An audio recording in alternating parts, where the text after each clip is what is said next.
Hello! Welcome to Why Not Both, the podcast all about how our multiple passions and interests shape our identity and our lives. My name is Pam Schaefer, and I am a musician and therapist in Los Angeles, and I also happen to be your host. This podcast is produced by Laura Studeris, and for this season, we've partnered up with Under the Radar magazine. If you like what you hear, you can hang out with us on social media. We are on Twitter and Instagram at WNB the podcast. And if you really, really like what you hear, please support us on Patreon. We are under Why Not Both podcast. When you join our Patreon, you get a whole bunch of really cool behind the scenes stuff, and you get to chat with us. And that's pretty awesome. Thank you so much for your support, and I hope you enjoy our interviews. For this episode, we are joined by the absolutely wonderful Parson James. I hope that you enjoy our chat. Zoom is stuck on Beyonce. It's not even just Beyonce, it's her whole name, Beyonce Giselle Knowles Carter.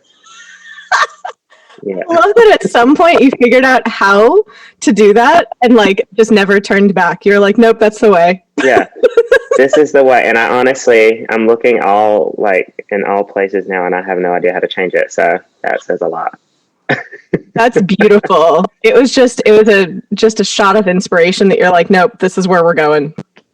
No, this is it. It was probably just Zoom 8 of a day one day, and I was like, we got to shake it up. Oh my God. That's beautiful. I love this for you. Thank you so much. I'm glad that you're not thrown off by it. Oh no. Exactly. It's the little things that get us by this year. This last 2 years. Exactly. And welcome to my podcast where now we're all Beyonce and we get off on turning our audio interfaces on and off. And honestly, I wouldn't have signed on to anything else.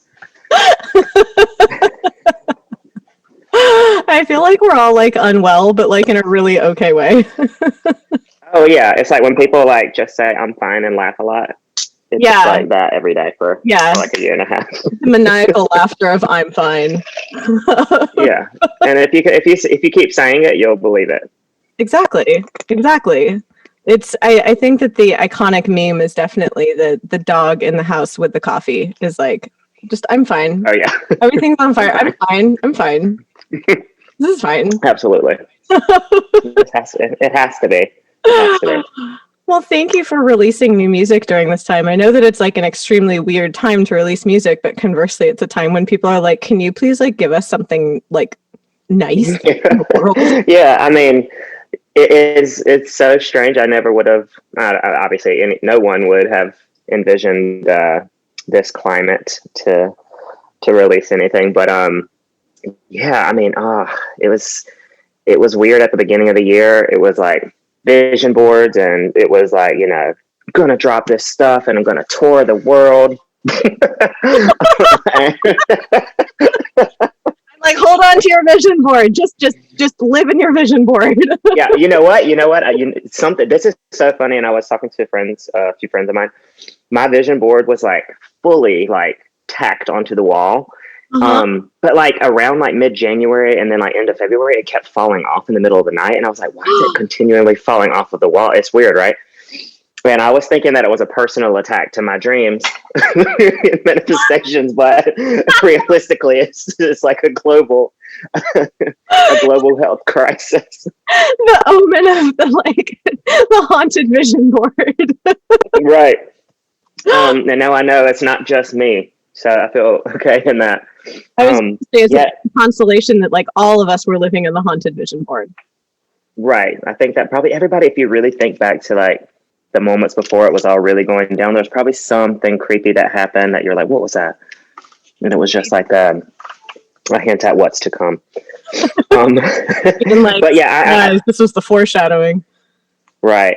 I'm super, at first was completely baffled as to how I would be able to put anything out or find inspiration or work with anybody, especially when things were closed down. I mean, I had, so much music that I had finished in the last 2 years that I was prepped to release. And I got a record deal in the middle of all the pandemic, and that was nuts. And Wow. I'm like, well, how am I going to write and continue the story of these songs that I've been working on and the project that I've been working on? And somehow it just kind of came together. And like the first single that I put out, in the year of 2020 was one that I wrote in the year of 2020, which was totally unexpected because I was expecting to release older material. And, so it's really, it's been unpredictable and great.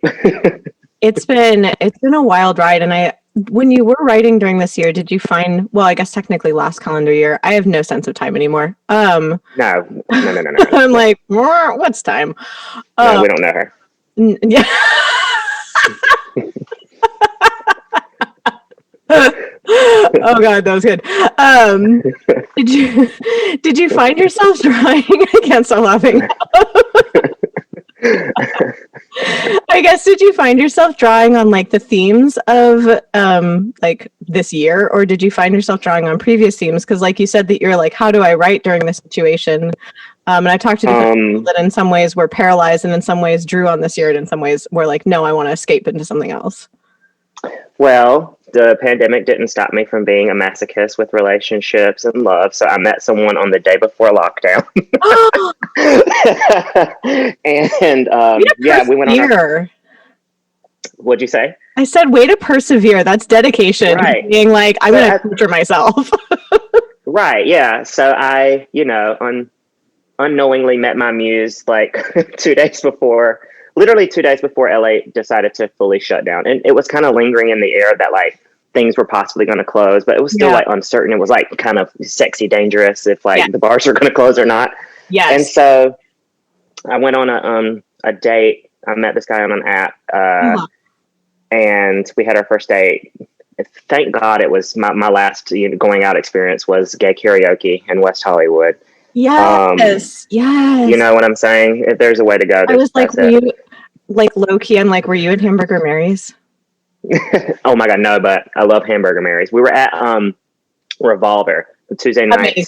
Amazing. Yeah, Tuesday night karaoke at Revolver was like tradition for me and my friends to go. So I was like, I brought this guy there and we had a magical night and, ended up like really hitting it off. And it was pretty much like the day after or something. It was just like, okay, LA's going into a mandatory shutdown. And he was kind of like, are you going to be, well, we can't see anyone else. So like, should we just like keep hanging out? And I was like, sure, this sounds like a great idea. So yeah, quarantine with a stranger when you can't go to. Oh my God. That was, one of my friends was joking about exactly that because he was on the apps like the day before lockdown. Like, do I find my quarantine ass? Like, do I find the one? Oh my God. Yeah, the consistent, like, honestly, the world's ending. What's going to happen? Like, are we ever going to fornicate again? Like, what's it going to be? Yep. For me, I guess everyone didn't know at that time it was going to be this long, right? Yeah, we thought it was going to be like your quarantine ass for like a few weeks, not your quarantine ass for like the rest of eternity in the apocalypse. Exactly. But me, I struggle with one night stands and stuff anyway. So like in the regular world. Mm-hmm. So, this guy and I just had like this insane, like emotional bond from the jump. And it was just kind of, I don't know. It was still inexplicable to me.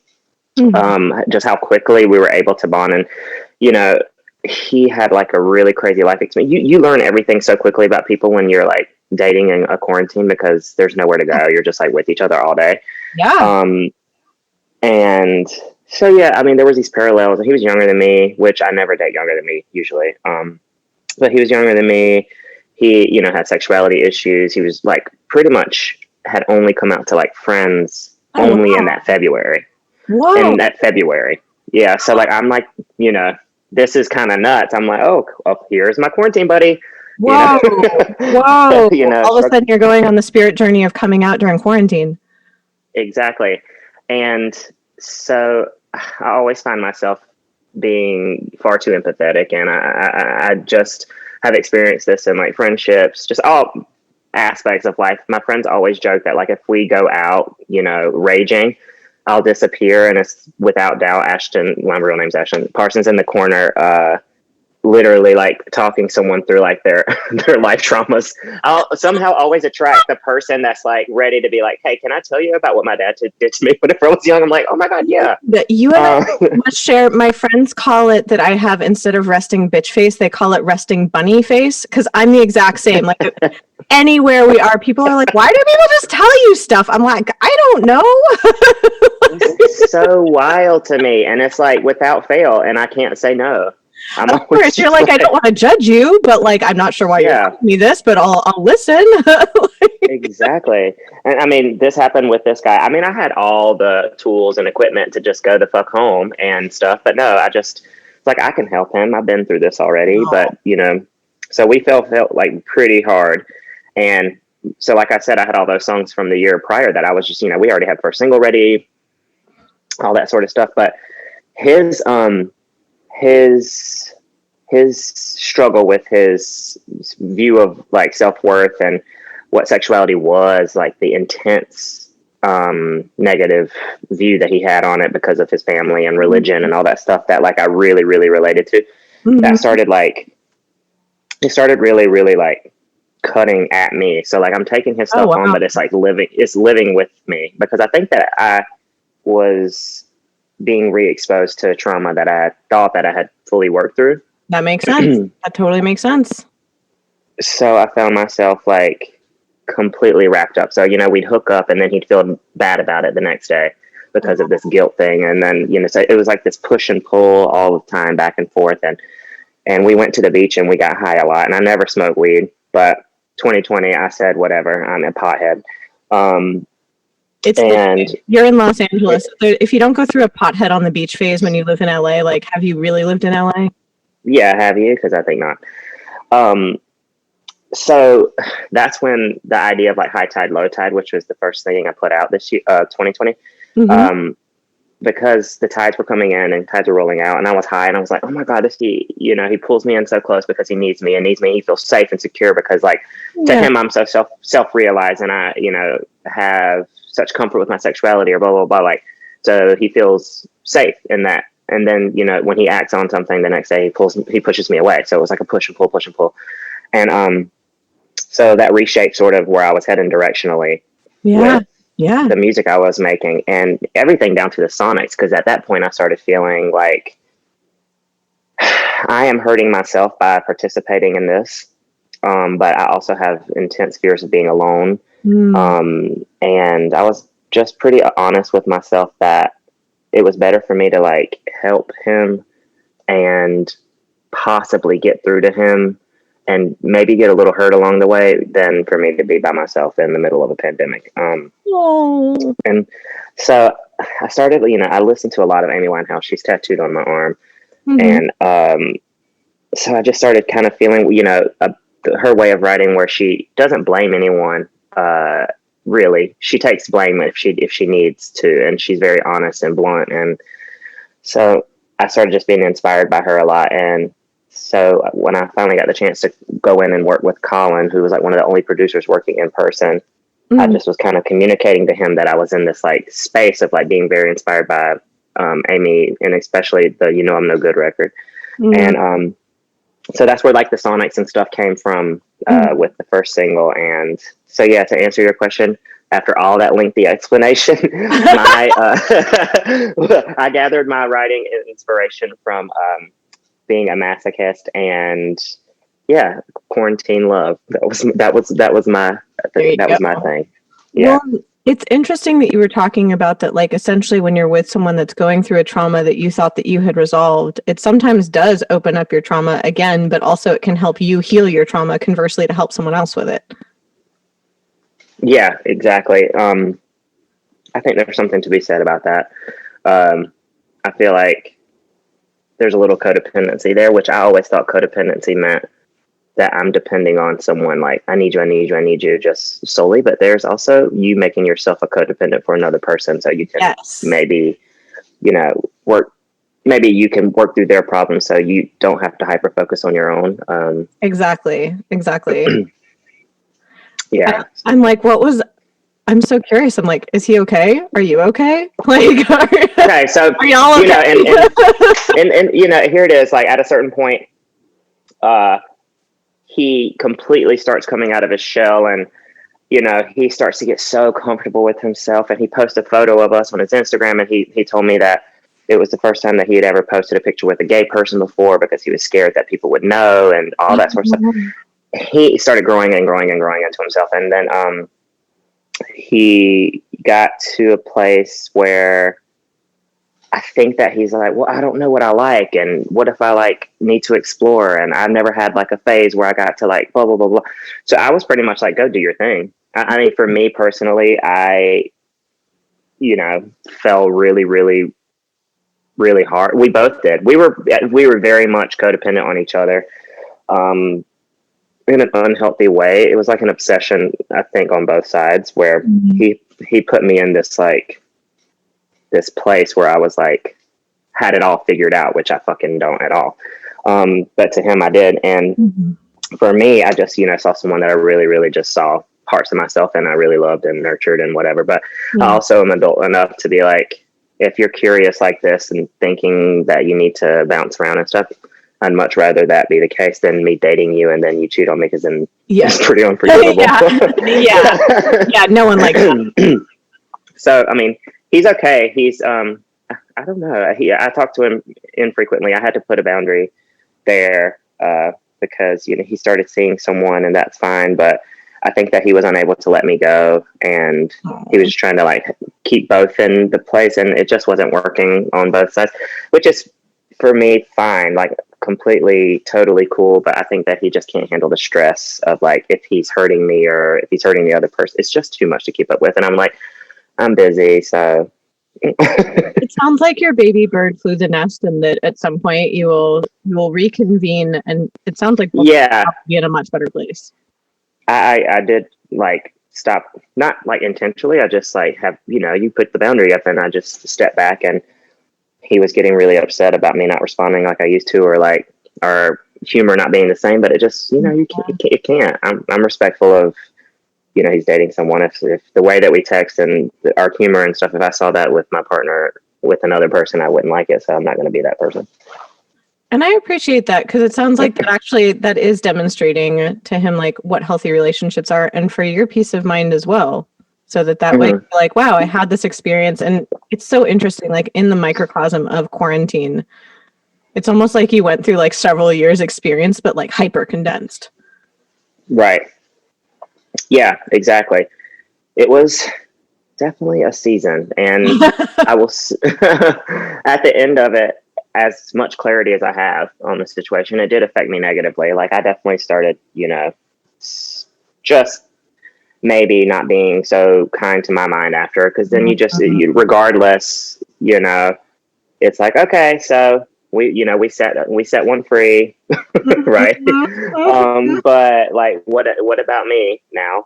So where do I fall? Where do I stand? You start questioning self-worth and all sorts of crazy stuff that like love will do to you.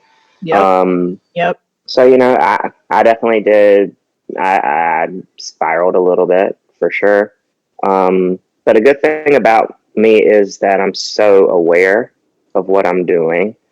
And I don't like to live in those places. Like I don't like to stay wrapped up in that stuff. So I'm the first one to like ask for help, or to tell someone like, oh my God, I did this and I can't do that. Let's make sure we don't do that. So it's funny that I'm like, okay, we're talking about like rescuing other people, and I'm like, I want aliens to rescue me. Very Aquarius. At a certain point.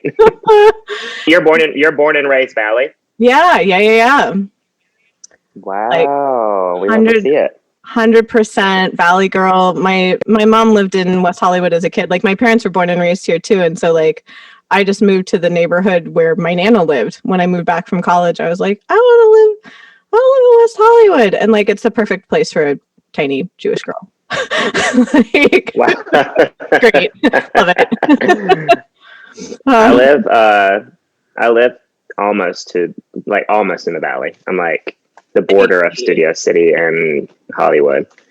Oh, that's a great spot. There's also one of my friend's studios is up there, like up on like Fredonia, kind of above like the Oh yeah. bridge. So Yeah. I live on the opposite side. So my place is behind Universal Studios. So if I walk out on my street, like I can see the back of the Oh, Universal lot.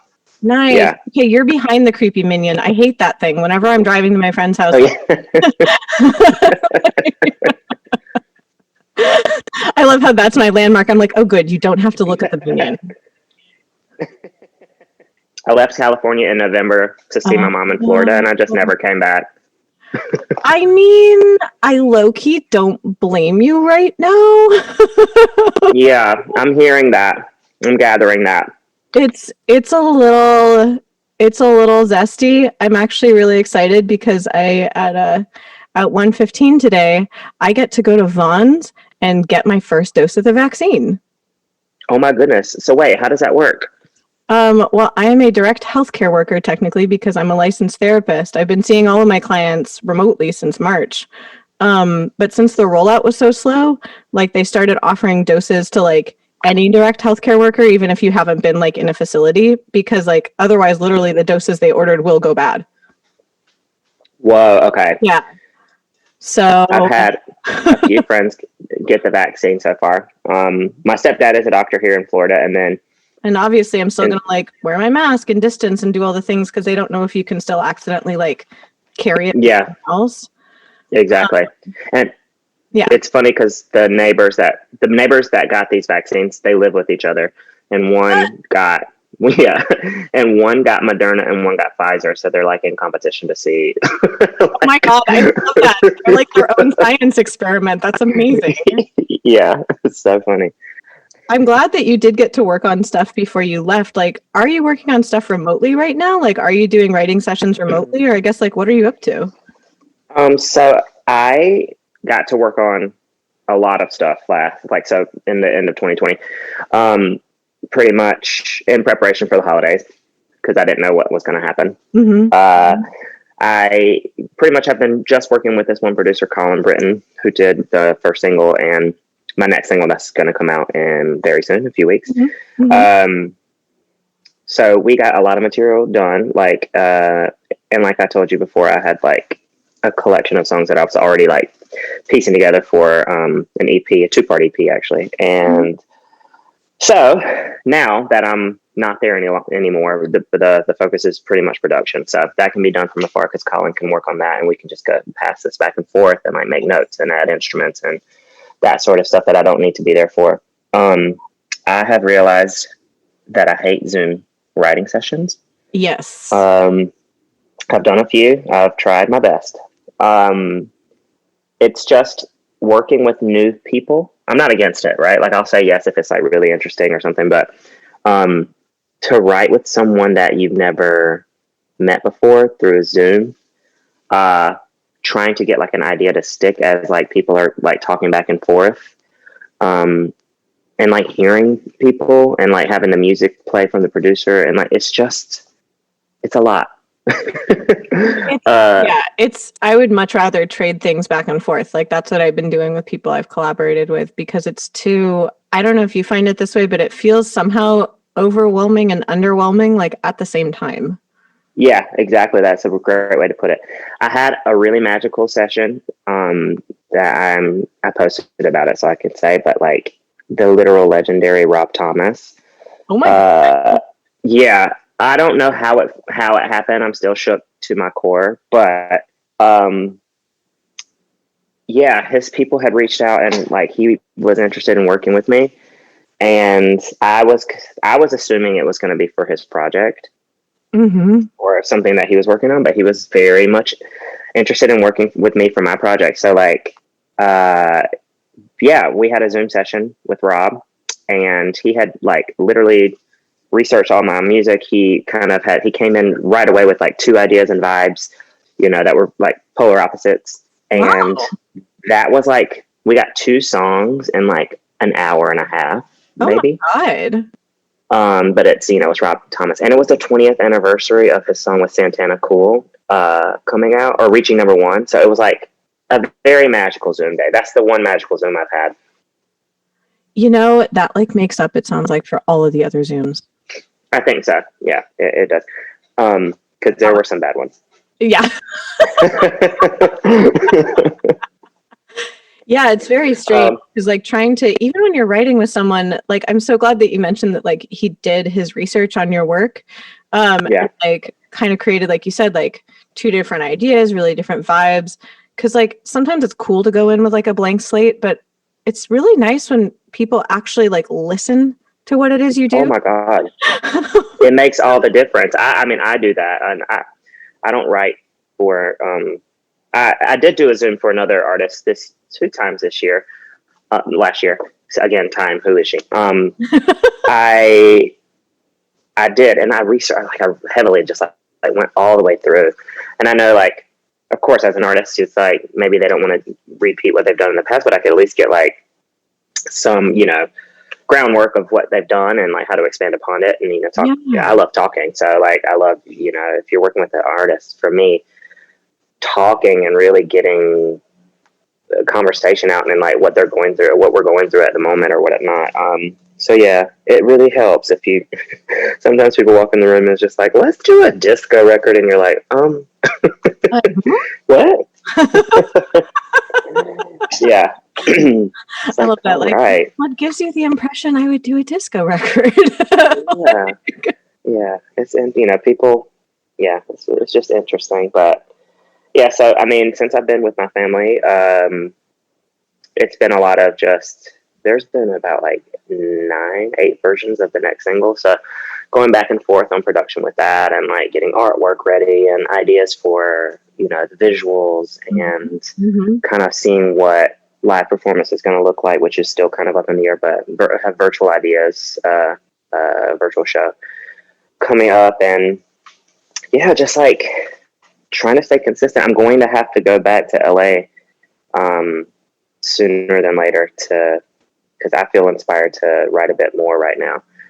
So I want to get back into that space. And then I think mid-year, my plan is to get to Nashville, transition out of LA into Nashville. Got it. Yeah. You can try all the different writing cities, see which one suits you. Yeah, I love Nashville, and I don't love LA right now. So I feel...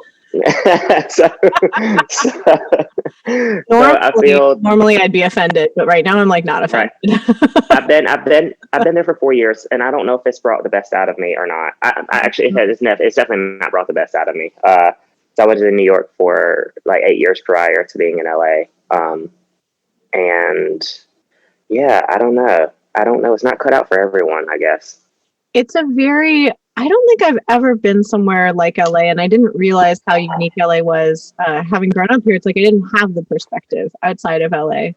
And then when I traveled more, especially as like a teenager and as a young adult, I really understood just how particular my hometown is. And strange, multifaceted, and magical and terrible.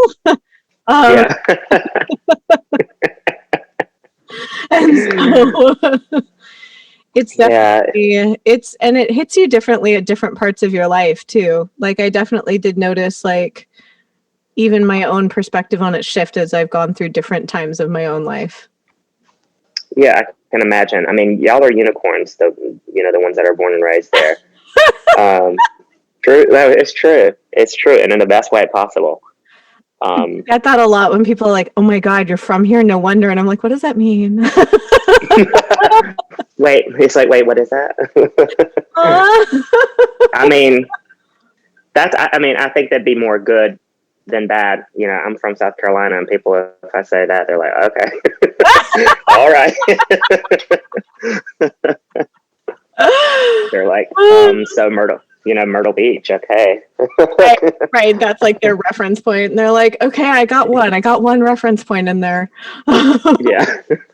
When you were talking about especially like the interpersonal workings of helping someone through the coming out process, because what you were talking about sparked in my mind that you do a lot of advocacy work. And like now we've talked about like how you've been creative during this time, but I'm like, how have you actually been doing some of like the advocacy work that you normally would do, but like now, because everything's obviously digital, it's like, what are you doing in that space? How's that working out? Yeah.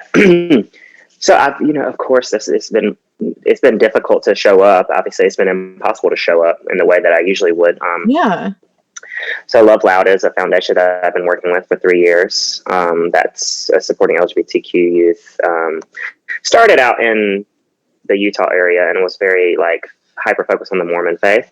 I don't know if you're familiar with it, but it was started up by Dan Reynolds, and I was unaware at the time that I got introduced to it that Utah it did have the highest rate of suicide in the nation, and it was all these kids that were like 13, even younger, and it was, you know, they're cast out of the church because of their sexuality or how they identify and whatnot. And I was so like shaken and shocked by that because I had no idea. I really didn't know much about Mormon faith at all. Growing up in, you know, like I said, South Carolina, it was very Baptist driven, and not even, I think there was maybe one Catholic church where I was from, but so it was very rooted in like Baptist, Presbyterian, and, you know, Pentecostal, that sort of thing. So I just had no awareness about what was going on in that faith. So it really, it shook me, and it shook me because I experienced all those same things, just in a different, you know, region and a different, you know, within a different church.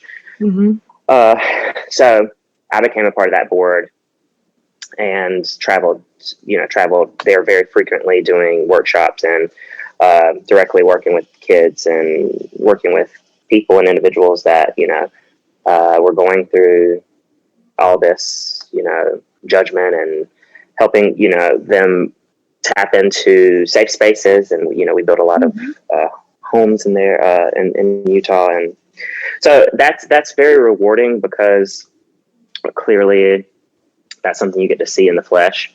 And you get to, like, you know, be on site and there for them and make those connections.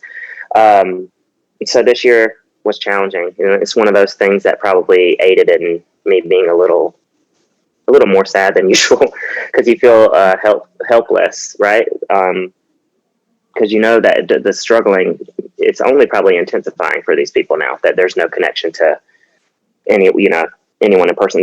We can't show up in the same ways, but I found outlets. There's a few things I've done. I did, you know, a virtual panel for GLAD this year, focused on, you know, people of color in the LGBTQ community. I participated in a mental health chat. It was called the Green Room. Do you know the Green Room? I do. Okay, so yeah. So Jenna is like one of my favorite humans in the world, and she's been a friend of mine for so long. So bringing mental health into the conversation and being public about that is still advocacy. It is advocacy, you know, for me to use my platform and to be so upfront and honest about things that people 5 years ago just weren't comfortable seeing their, you know, favorite artist talk about, or maybe label heads weren't comfortable hearing their artist on their roster talk about.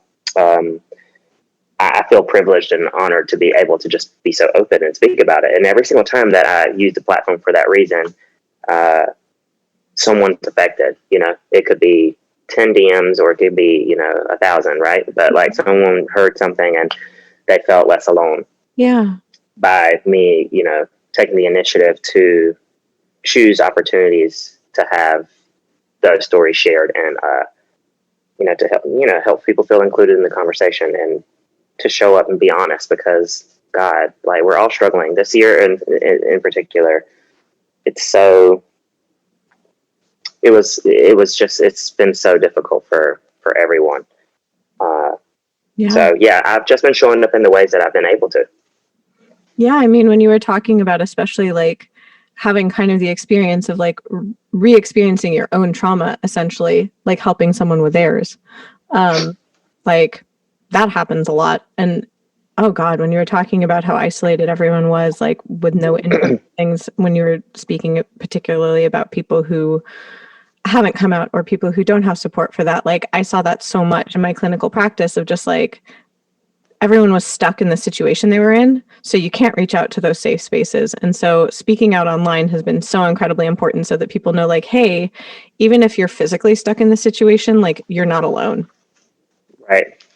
it's important to reiterate. And I did do check-ins pretty frequently throughout the year, and mainly, a lot of the time I was doing those check-ins was when I needed to be checked in with, like, myself.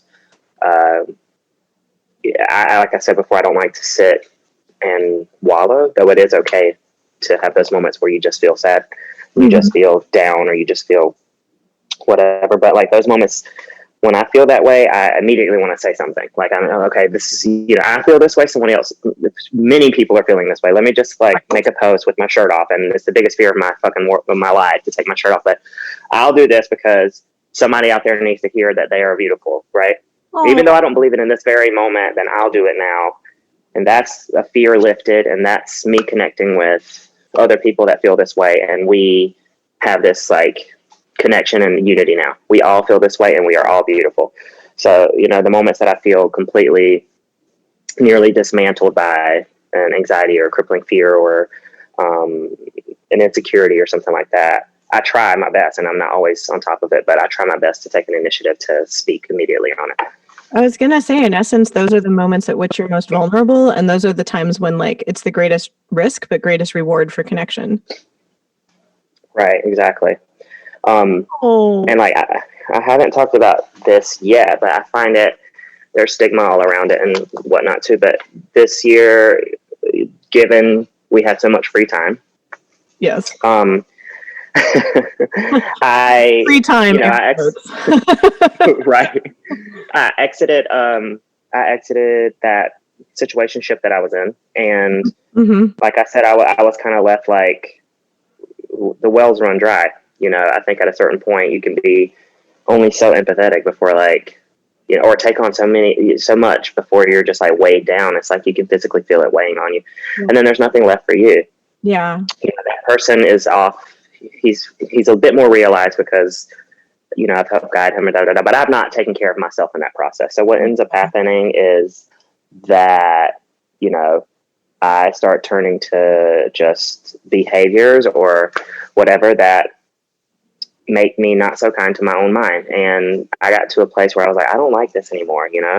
I've been just taking so much from other people, taking it on, and I've not been given anything. And so I got to this place where I was like, I don't want to continue to feel this way. And I don't want to like, drink too much or eat too much or whatever I have to do in order to feel good, like to fill voids. And so I reached out to everyone around me, like in terms of my close circle. I was like mom, best friend, management, publicist, whatever. And I was like, look, I have to go get some help somewhere. So I decided to go into a trauma treatment program, not long ago, actually, December. Wow. I'm so proud of you doing that and for reaching out for that. I'm like, I want to give you a hug, but I am far away. Very small arms. That is awesome. Oh, thank you. Yeah, it was fantastic. How was your experience of it? It was really remarkable and really challenging. There's a few things that I got out of the whole experience. I'm always thinking on a wider scale or whatnot, but the part of the experience of like actively finding a place that was affordable, even with insurance, right? That process opened my eyes to like how many people are struggling and like how difficult it is to get proper treatment, get proper help. That's going to be quality, right? Because I'm lucky enough to be a person that has insurance. Not everyone has insurance, or I could afford the excess like costs or whatever. It got me so frustrated before going that like it was such that difficult of a process and that expensive of a process, right? Yeah. So ultimately, I found I got my way in there. But that stuck to me, and it's something that I said that after I get out, I just want to talk about that. I want to make sure that I speak on the like need for there to be some sort of change and to make mental health a priority and to make that accessible to more people than it is right now. As a mental health provider, I wholeheartedly agree with you. Right. Like it's baffling to me. It is. I mean, I do think that like obviously people in all spheres should be compensated for their time and their efforts, whether you're in a healing sphere, a creating sphere, an accounting sphere, whatever it is you do. It's like money is our medium of energy exchange. So like, cool. Like, that's a great way of showing someone like, hey, you gave me your energy, I'm giving you some energy back. But like, it should be accessible to people and it should be covered in healthcare. And also, hello, universal healthcare would love that for us. We're literally the only developed country that doesn't have it. God, I know. And it's like, it's a nightmare because, like, I mean, I work as a therapist and now, I mean, I've always been an advocate for like available mental health, but this whole experience showed me like, our system is very broken. People need more mental health. It's an absolute priority. Priority, and it just shows how fragile we all are too. Like the strongest, and the strongest friends or whatnot. They always say that though. I guess so. You check on your strongest friend, but I think that we all have seen just how fragile us as human beings are in this year when faced with something so overwhelming. Yeah, and it's like you said, check on your strong friends. It's like we have to look out for one another. It's interesting, though, what you said about like checking into a trauma care, because I think that a lot of people don't even know that that's a resource that you can even access. Like that to me even shows like how much resources aren't accessible, because people know that there's obviously like rehab for addiction treatment. But I don't think that people know often that there is actually like there are programs for trauma recovery as well. Yeah, like trauma specific. Yeah, I knew that, but I knew that because I had helped another friend find a place like a few years back, and I guess because again, like I'm so wrapped up in like trying to save the world all the time that I forgot about this place that that I suggested to him, and he reminds me that he reminded me when I was talking. He was like, "Why are you not calling?" I was like, "Oh my God, you're right. They oh my do God, exist." it was like like feedback loop. Yeah, so it was really frightening, and it was a big step to take to go and address stuff because I think I have been coping through writing, and I've been coping through keeping busy and moving and just not stopping. Like I feel like over the last 10 years, I've been just in this like head down, look forward, way of living that like so much has been thrust into my subconscious. Because in my head I had no time to give that energy, but I'd be lying if I haven't seen those cracks over the years. Like they've been there. Like, and there's moments that oh shit, what was that? Oh God, what was that? And there's just certain things that like begin to be incapable of hiding at a certain point. And I had this time, there was this period of time that I could do it. And I was like, I have to do it because I need to show up for myself in this way before I could ever have the wherewithal or capacity to show up for anyone else. That's in life, family, love, like music, all of it.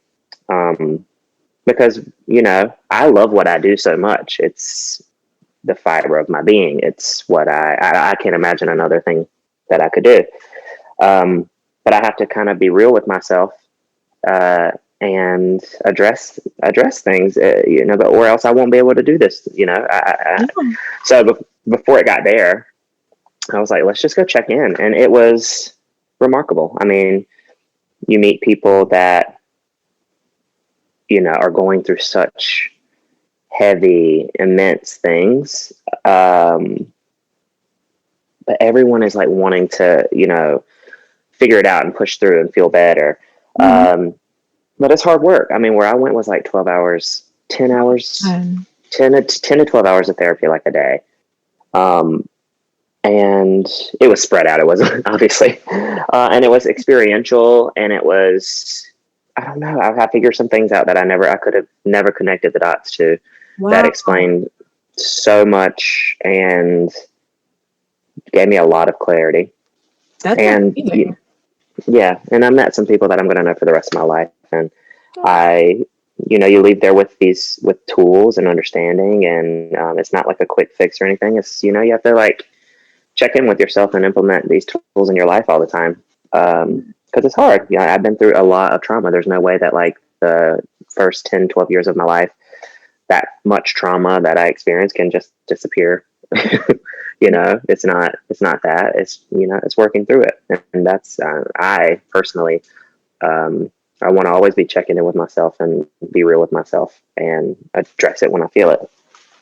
Well, it sounds like you kind of gave yourself the gift that you were like giving to other people, helping them. And I'm like, that's really beautiful. Yeah, thank you. And I didn't have a phone for the whole time, and I love that.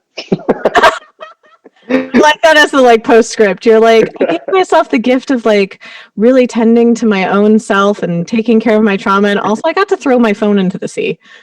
Yeah, literally.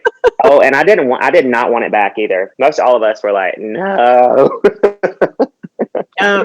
Yep. It's interesting that you bring that up, because that is one of the things that, even though we are so isolated, at the same time, I found myself slowly but surely like taking notifications off of most of my apps. Yeah. And just like, I have certain times when I do check them.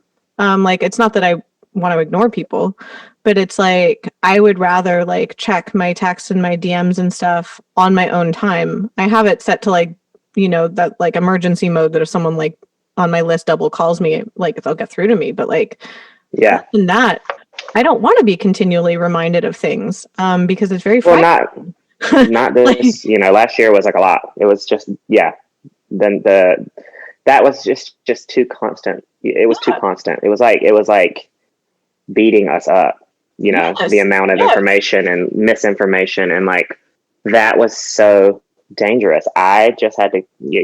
I've cut my notifications off years ago. So. Good move. Solid move. Go on. No, I was gonna say my phone is on silent all the time. I'm a nightmare with returning phone calls. But yeah, I mean, but when I'm locked in, like, Well, it helps.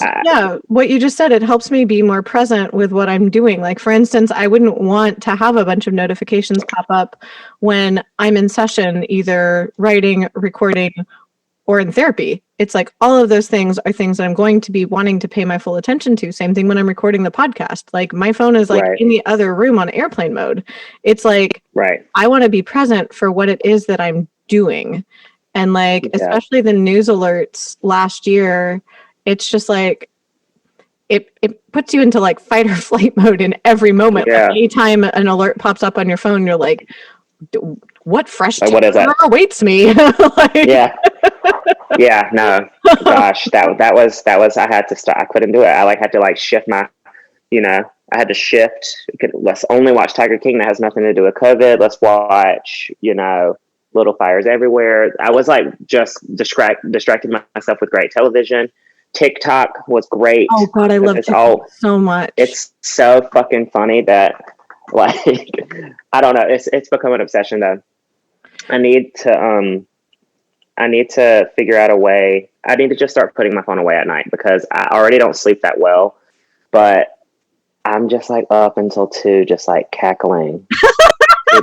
Like TikTok videos. These kids are hilarious. Like, there's nothing funnier than them. They are the best. Like, before I was a therapist, I tutored for years. And so I was constantly like spending time with teenagers, working on homework and test prep and all sorts of stuff. And the interesting thing is, like, when you hang out with teenagers as an adult, like, one, everyone's always like, oh my God, I still feel like a teenager. And I'm like, no, you're actually not. Like, one, you realize you're not a teenager. But like, two, you realize just how like hysterically funny teenagers are. And so, their humor and like the darkest shit. Like, finding humor. Yeah, that's a gift. It is Gen Z. I love Gen Z, and I know that they're just like, okay, whatever, elder millennial. And I'm like, no, here, like, let me give you water to keep you hydrated. Like, just like, keep going. I'm like, I'll be on your support crew, because like, low key, I'm a tired millennial, but like, here. Yeah. Oh yeah, they're good. We need them. God. I'm looking forward to hearing though, like what comes out of this year, because it is a debate. Like when you're talking about that the art that you took in was not about COVID. It's almost like when you have a historic event, do people write about that historic event? Do people want to actually see art about it later? Like it's almost like how people then incorporated 9/11 into art, but much later. It's like when, I don't know if we're going to have like a COVID art phase. I wonder. In the middle of it all, I felt like I didn't want to hear that. That's just me. I didn't want to hear about what we were living through at that moment, or what we're still living through. But I don't know. I think there's gonna have to be. There were a few like, you know, fun, cute songs. I think I saw like "Fuck 2020" was one I heard. And then like one of my friends, Julia Michaels, she put out "Beautiful If the World Was Ending," which I just think that was just timed right. And you know, that was just such a gorgeous love song, and that was amazing. I think there's going to have to be some sort of surge of that, and it might not be so on the nose. But maybe, you know, for me, I've been tapping into the feelings of the questioning of myself, like the checking in with myself, and like, oh, I didn't know that before, and like deep rooted things. So like maybe for me, the writing that will come out of this period of time is more just self-realization, because and you know, I don't know how much I'm going to write about. I don't think I'm going to write much more about Quarantine Day anymore.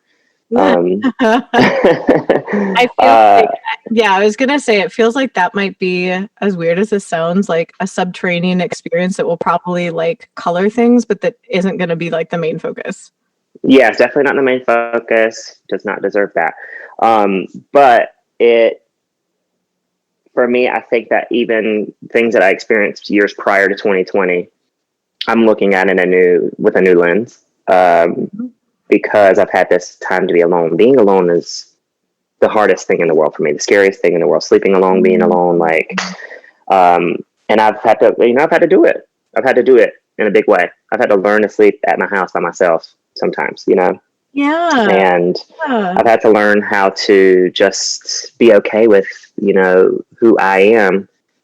If it was just me and in this body, it's like, this is me. Like, I have to be okay with this person. And the way that I viewed love and relationships and heartache and like disappointment, betrayal, just general heartache,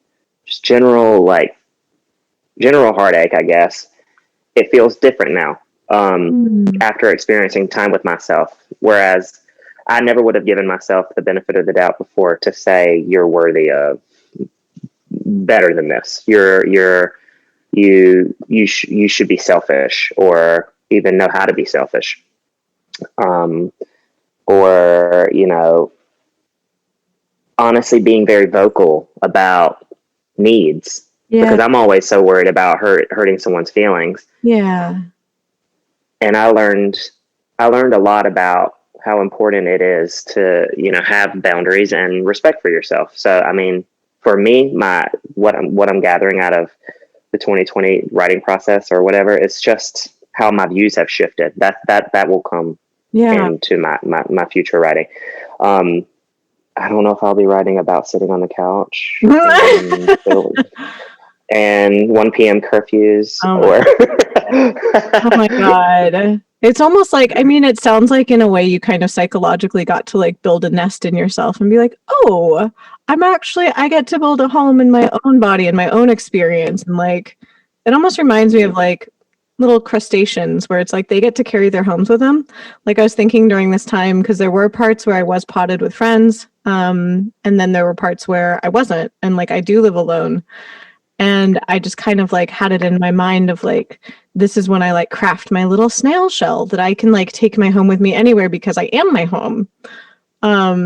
And that can be really powerful. And then going forward, it's probably going to change like all of your relationships and your writing in the after times. I'm like, welcome, my friend.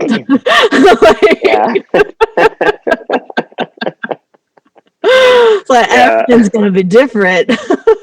Yeah. I'm thankful.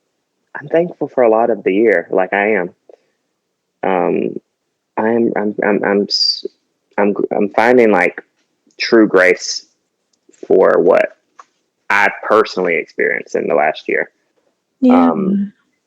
And yeah, it's going to inform everything looking forward.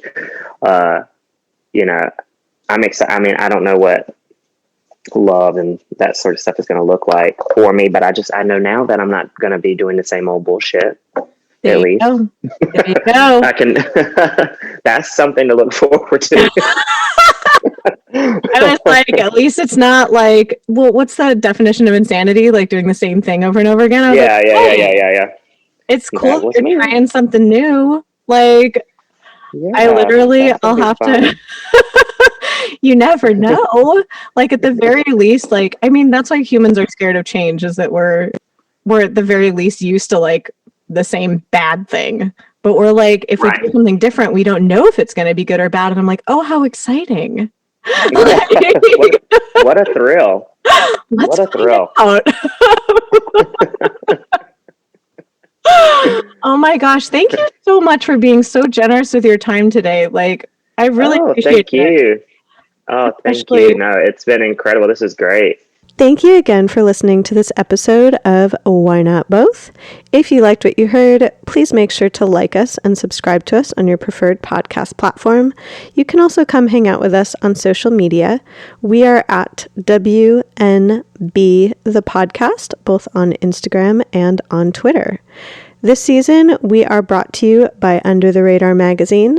Under the Radar is a nationally distributed print, music, and entertainment magazine and website.